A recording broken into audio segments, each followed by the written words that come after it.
Welcome to our YouTube channel toppers Yatra. आज हम लोग पढ़ने वाले हैं क्लास 10th की मैथमेटिक्स प्रश्नावली 1.2। किस प्रकार से निम्नलिखित संख्याओं को अभाज्य गुणनखंड के रूप में बदला जाता है, यही आज की क्लास में हम लोग पढ़ने वाले हैं। पहला क्वेश्चन है कि 140 है, 156 है, 3825 है, 5005 है और 7429 है। इन सभी को अभाज्य गुणनखंड के रूप में बदलना है। सबसे पहले आपको देखना है 140 है। 140 की लास्ट वाली डिजिट है 0 और अगर सम संख्याएं रहे तो वो सम संख्याएं से कटते हैं, मतलब 2 से कटेंगे। सबसे पहले 2 से काटेंगे, 2 सत्ते 14 और 0। फिर इसके बाद फिर 2 से काटेंगे, 2 तिहाई 6, 2 पच्चे 10। फिर आप काटोगे 5 से, 5 सत्ते 35। फिर इसके बाद 7 एकम 7। इसका गुणनखंड क्या तैयार होता है? 2 गुणे 2 गुणे 5 गुणे 7। आप लिख कैसे सकते हो? 2 की घाते 2 गुणे 5 की घाते 7। ये 140 का क्या है? अभाज्य गुणनखंड है। नेक्स्ट क्वेश्चन को हम लोग देखते हैं 156। 156 को अभाज्य गुणनखंड के रूप में व्यक्त करिए। अंतिम की संख्याएं कितनी है? 6 है। 2 से काटेंगे, 2 सत्ते 14, 2 अट्ठे 16। फिर ये 2 से कटेगा, 2 चौके 2 तिहाई 6 और 2 नवा 18। फिर अब अंतिम की संख्या है विषम संख्या है और विषम संख्या है तो ये 2 से नहीं कटेंगे। अब 3 से चेक करेंगे और 3 से कटने वाली संख्याएं कैसे करेंगे? सभी संख्याओं को जोड़ लेंगे और अगर उसकी पहाड़ा में आता है तो वो 3 से कट जाएंगे। मतलब 3 और 9 12, मतलब 3 से कट जाएंगे। 3 एकम 3, 3 त्रिक 9। फिर 13 से ये कटेगा, 13 एकम 13, क्योंकि 13 अभाज्य संख्या है। अभाज्य संख्या अपने से ही कटती हैं। 2 गुणे 2 3 गुणे 13। इसका क्या? 2 का वर्ग गुणे 3 गुणे 13। 156 का अभाज्य गुणनखंड तैयार हुआ। 2 के घाते 2 गुणे 3 गुणे 13। इसके बाद देखते हैं 3825 को गुणनखंड के रूप में बदलिए।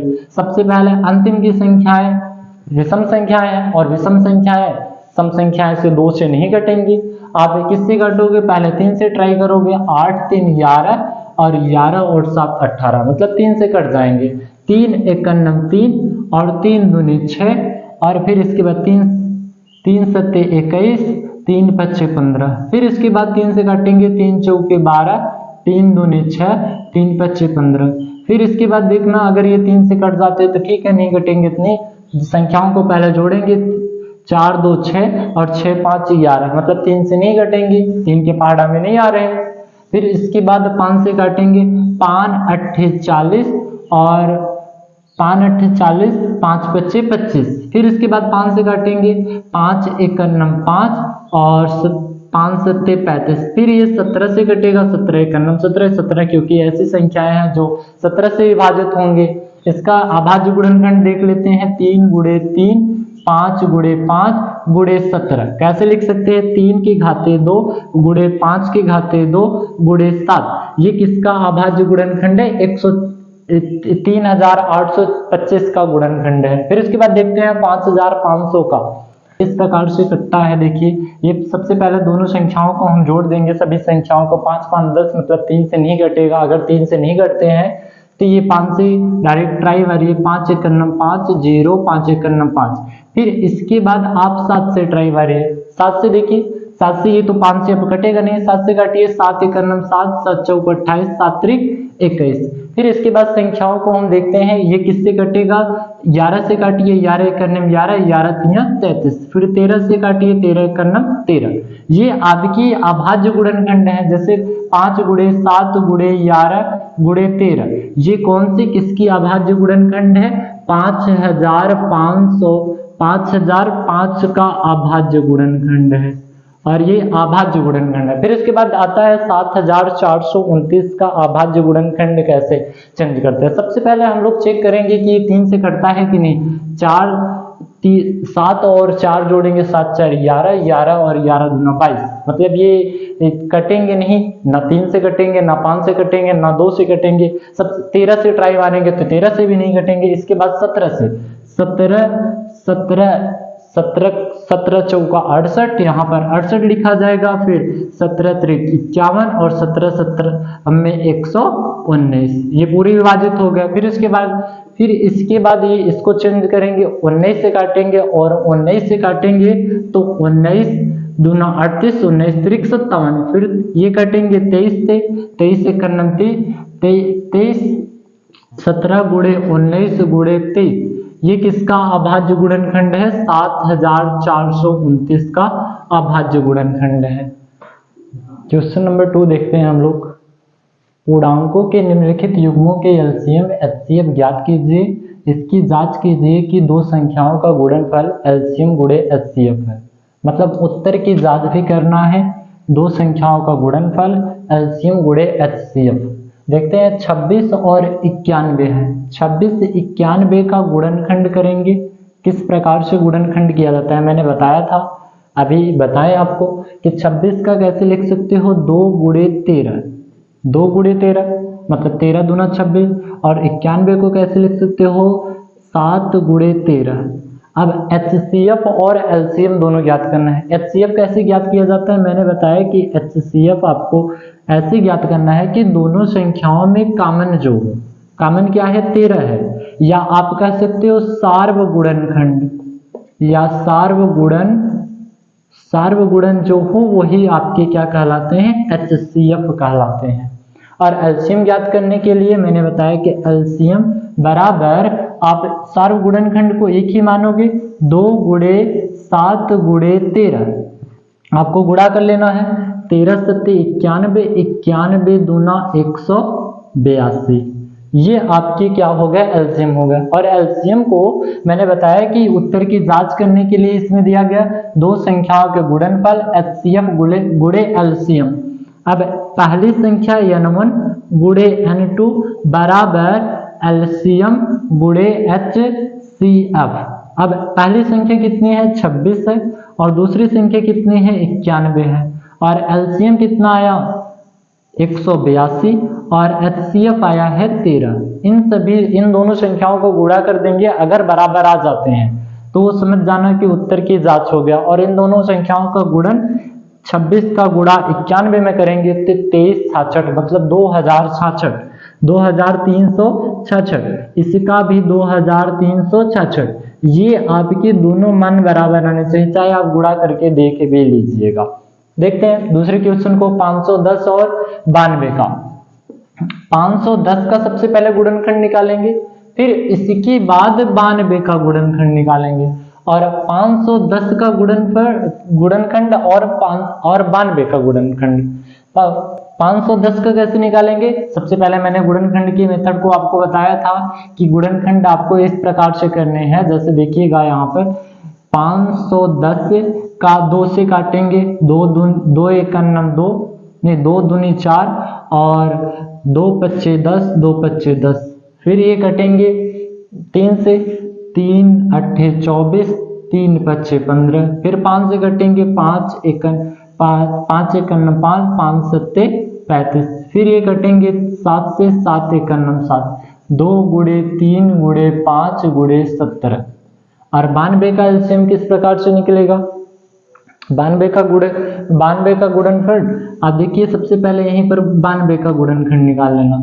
2 चौके 8 और 2 छः 12, फिर 2 से काटिएगा, 2 दूनी 4, 2 तिहाई 6, फिर 23 से कटेगा, 23 से कलम 23, 2 गुणे 23, सॉरी, ये दोनों का एलसीएम। अब मैंने बताया कि जो दोनों में सार्वंतर हो वही आपके एचसीएफ कहलाते हैं। दोनों में सार्वंतर क्या है? 2 है, तो एचसीएफ बराबर 2, एचसीएफ 2 आ गया।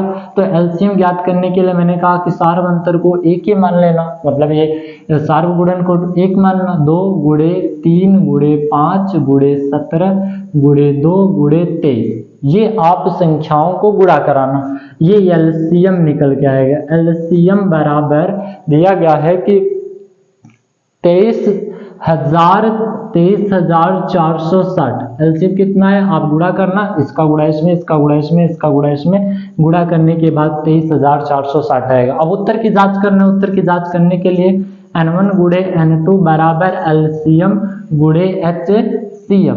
अब n1 की वैल्यू रखना, n1 की वैल्यू है 510 और गुणे n2 की वैल्यू है 92 बराबर एलसीएम की वैल्यू, एलसीएम दिया गया है 23,460 गुणे HCF की वैल्यू है 2। अब गुणा करा देना, दोनों का मान समान आएगा तो समझ जाना कि ये क्या है, गुणनखंड समान है। अब देखिएगा इसका गुणा इसमें करें तो 0, 2 छक्के 12 हाथ लगा 1, 2 चौके 8 1 9, फिर इसके बाद 2 तिहाई 6 और 2 दूनी 4, मतलब 46,920। इधर भी गुणा करोगे 46,920 आएंगे। ये आपके उत्तर के जांच हो गए। इसके बाद देखते हैं 336 और 54 का। सबसे पहले मैंने बताया कि 336 का गुणनखंड करना, फिर उसके बाद 54 का गुणनखंड करना। मैंने बताया कि 336 का गुणनखंड आप ऐसे कर लेना, 336 का गुणन 2 1 2, 2 छक्के 12, 2 अट्ठे 16, फिर 2 से काटेंगे 2 अट्ठे 16 और 2 चौके 8, फिर 2 से काटेंगे 2 चौके 8, 2 दूनी 4, फिर 2 से काटेंगे 2 1 2, 2 दूनी 4, 2 1 2। अब ये 3 से कटेंगे, 3 7 21, 7 1 7, मतलब इसके गुणनखंड क्या तैयार हुए, 2 गुणे 2 गुणे 2 गुणे 2 गुणे 3 गुणे 7, ये इसके गुणनखंड तैयार हो गया। अब इसके बाद मैंने कहा कि 54 का गुणनखंड निकाल लेना। देखिए 54 का गुणनखंड इधर निकालते हैं। मैंने बताया कि 54, देखिए 2 दूनी 4, 2 सत्ते 14, फिर इसके बाद अब ये 3 से कटेंगे, 3 9 27, फिर 3 त्रिका 9, 3 1 3, इसका गुणनखंड क्या मिला, 2 गुणे 3 गुणे 3 गुणे 3। अब सर्व गुणन ज्ञात करना है, मतलब जो दोनों में कॉमन हो। HCF बराबर वही, दोनों में कॉमन क्या थे, 2 थे, लिख दिए। फिर इसके बाद आपको LCM ज्ञात करना है। LCM ज्ञात करने के लिए मैंने बताया कि सार्वंतर को आप छोड़ देना, एक बार लिखना 2, फिर इसके बाद 2 गुणे 2 गुणे 2 गुणे 3 गुणे 3 गुणे 3 गुणे 3 गुणे 7, इन सभी का गुणा कर देना, वही आपकी क्या आएंगे, सार्वंतर आएंगे। और सार्वंतर ज्ञात करने के लिए दोनों का सबका गुणा करा दोगे तो आएगा 3224। को देखते हैं किस प्रकार से तीसरा क्वेश्चन सॉल्व किया जाता है। अभाज्य गुणनखंड विधि द्वारा निम्नलिखित पूर्णांकों के LCM और HCF को ज्ञात करना। किस प्रकार से LCM HCF ज्ञात किया जाता है। सबसे पहले दोनों संख्याओं को हम क्या करेंगे, इन तीनों संख्याओं को गुणनखंड निकालेंगे। जैसे 12 है, 15 है, 21 है, इन सभी संख्याओं का गुणनखंड निकालेंगे। और गुणनखंड 2 गुणे 2 गुणे 3 लिख सकते हैं। इसको कैसे लिख सकते हैं, 3 गुणे 5, 5 तिहाई 15। आप इसको ऐसे लिख सकते हो, 2 दूनी 4, 4 तिहाई 12 और 3 फिर से 15। 21 को कैसे लिख सकते हैं, 3 गुणे 7। इन सभी में मैंने बताया कि सार्वगुणन ज्ञात करना है। सार्वगुणन मतलब जो कॉमन हो, और जो कॉमन हो वही हमारे क्या कहलाते हैं, HCF कहलाते हैं। इनमें भी 3 है, इनमें भी 3 है, इनमें भी 3, मतलब इसका HCF कितना आया, 3 आया।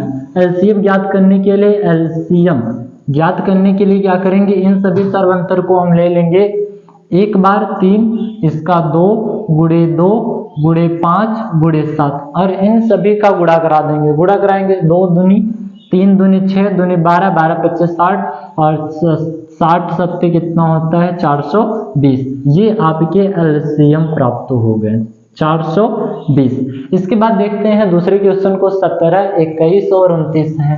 पहले तो मैंने बताया कि इन सभी का गुणनखंड बना लेना। और गुणनखंड कैसे बनेगा, 17 अभाज्य गुणनखंड है, इसलिए तो कटेगा नहीं। 17 एकन्नम 17। अब इसको कैसे लिख सकते हैं, 23 गुणे 1। इसको कैसे लिख सकते हैं, 29 गुणे 1। इन सभी में सार्वगुणन क्या है, HCF 1 है। HCF कितने आएंगे, 1। फिर इसके बाद LCM को ज्ञात करते हैं। LCM 17 गुणे 23 गुणे 29, इन सभी का गुणा करा देंगे, आपकी वही वैल्यू आएगी जो LCM कहलाएगा, आएगा 11,339। इन सभी का गुणा कराओगे तो 11,339 आएंगे। फिर इसके बाद देखते हैं नेक्स्ट क्वेश्चन का 8 का, 9 का और 25 का गुणनखंड निकालेंगे। 8 को कैसे लिख सकते हैं, 2 गुणे 2 गुणे 2। 9 को कैसे लिख सकते हैं, 3 गुणे 3। और 25 को कैसे लिख सकते हो, 5 गुणे 5। जिसका कोई नहीं उसका 1 का गुणा होगा, और इसमें सार्वंतर सार्वगुणन तैयार होंगे 1। HCF कितने आ गए, 1। फिर इसके बाद मैंने कहा कि एलसीएम ज्ञात करने के लिए सबको ले लो, 2 गुणे 2 गुणे 3 गुणे 3 गुणे 5 गुणे 5, इन सभी का गुणा करना है। और गुणा करते ही आप ऐसे करना, देखिए 4 दूने 8, 3 त्रिका 9 और 5 बचे 25, 25 अट्ठे 200 और 200 नवैया बाल लेके जाएंगे, 9 दूनी 18, 1800 एलसीएम इसका प्राप्त होगा। ये आपके आंसर हुए, ये सभी आंसर। नेक्स्ट क्वेश्चन को देखते हैं हम लोग। इसमें संख्या दिया गया है HCF 306 और 657, मतलब पहली संख्या 306 और दूसरी संख्या 657 दिया गया है, जिसका HCF दिया गया है 9 और एलसीएम आपको ज्ञात करना है। किस प्रकार से एलसीएम ज्ञात किया जाता है हम लोग देखते हैं। हम लोग देखे थे कि N1 गुणे N2 बराबर फार्मूला होता है HCF गुणे एलसीएम। पहली संख्या दिया गया है 306 और दूसरी संख्या दिया गया है 657 बराबर HCF दिया गया है 9 गुणे एलसीएम। हमें ज्ञात करना है एलसीएम, ये गुणे के रूप में, इधर आएगा भाग के रूप में, 306 गुणे 657 बटे 9 बराबर एलसीएम।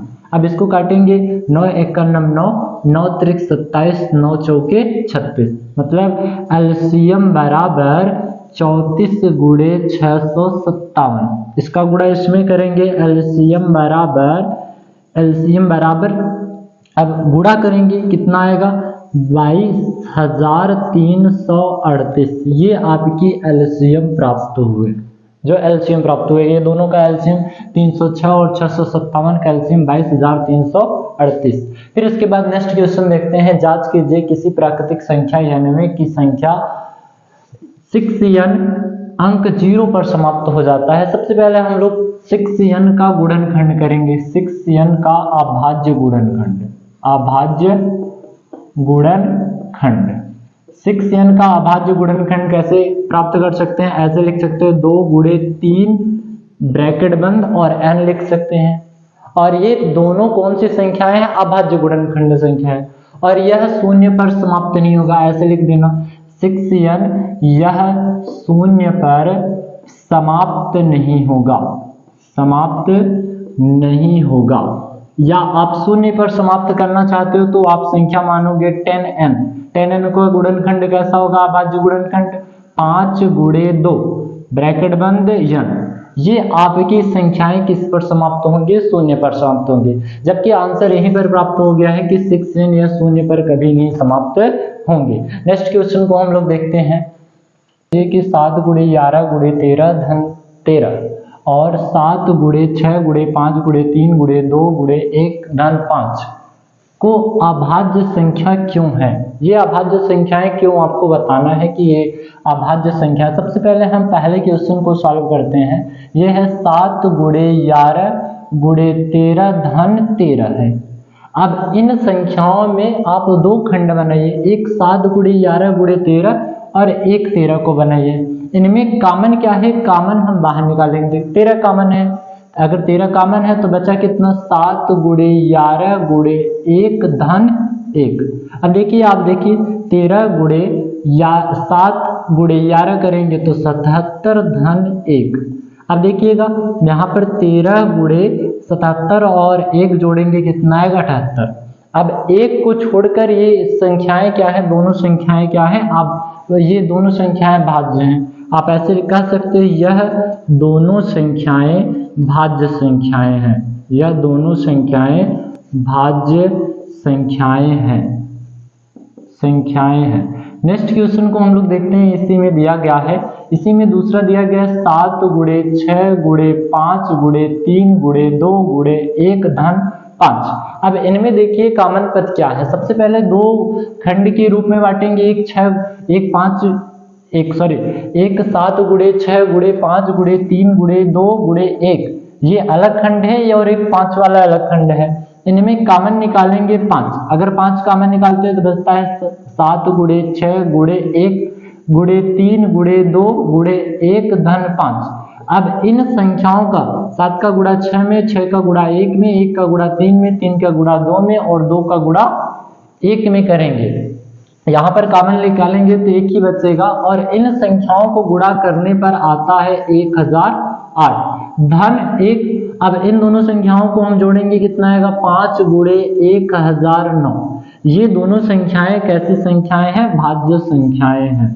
तो क्वेश्चन को देखते हैं। किसी खेल के मैदान के चारों ओर एक वृत्ताकार पथ है। इस मैदान का एक चक्कर लगाने में सोनिया को 18 मिनट लगते हैं, जबकि किसी मैदान का एक चक्कर लगाने में रवि को 12 मिनट लगते हैं। मान लीजिए कि वे दोनों एक ही स्थान और एक ही समय पर चलना प्रारंभ करते हैं, तो एक ही दिशा में चलना प्रारंभ करते हैं, कितने समय बाद वह पुनः प्रारंभिक स्थान पर मिलेंगे।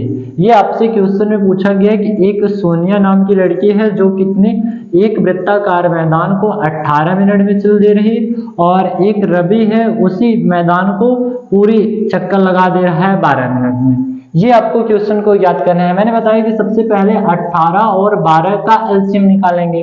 18 और 12 का एलसीएम निकालेंगे 2 गुणे 3 गुणे 3, और इसका एलसीएम निकालेंगे 2 गुणे 2 गुणे 3। आप देखने हैं गुणनखंड के रूप में 2 तिहाई 6 और 6 त्रिक 18, 2 दूनी 4 और 4 तिहाई 12। और मैंने बताया कि एचसीएफ ज्ञात करने के लिए सबसे पहले कॉमन पद को देखेंगे। कॉमन क्या है? इसमें भी 2 है, इसमें भी 2 कॉमन निकाले, बाहर रख दिए। फिर इसके बाद इसमें भी 3 है, इसमें भी 3 है, 3 बाहर निकाले। इसका एचसीएफ प्राप्त हुआ कितना? 6।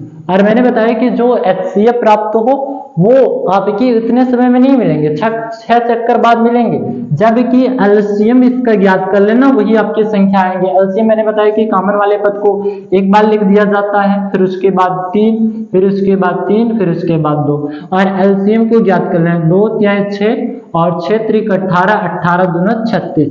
ये आपके 36 मिनट बाद दोनों साथ में मिलेंगे। Thank you. नेक्स्ट वीडियो में हम लोग मिलेंगे कि प्रश्नावली 1.3 के वास्तविक संख्याओं को किस प्रकार से सॉल्व किया जाता है।